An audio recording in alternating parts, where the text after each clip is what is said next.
আসসালামু আলাইকুম বন্ধুরা। আজকে আমি অবস্থান করছি পিরোজপুর জেলার মোগাজ্জর গ্রামে। পাশেই একটি নদী আছে।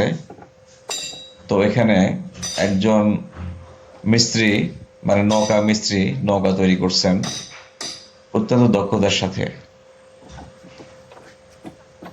তো আমরা সকলেই জানি, যারা নদীর আশেপাশে বসবাস করেন তাদের প্রধান বাহক হচ্ছে নৌকা। তো নদীর পাড়ের জীবন মানে হচ্ছে নৌকার গল্প। এখানকার মানুষের ভরসা, আশার নাম এক টুকরা নৌকা ঘিরে। কেউ বাজারে যায়, কেউ ফসল আনে, কেউ আর মাছ ধরতে নামে। সবকিছু শুরু আর শেষ হয় এই নৌকাকে ব্যবহার করে।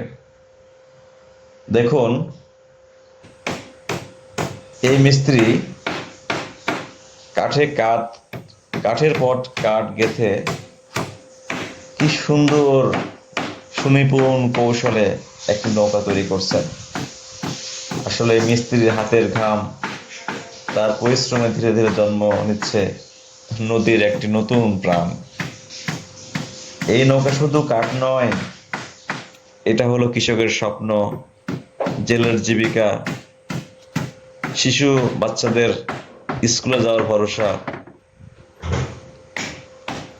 যারা বৃদ্ধ বাবা মা আছেন তারা একই স্থান থেকে অন্য স্থানে খুব খুব দ্রুত সময়ের মধ্যে পৌঁছাতে পারেন।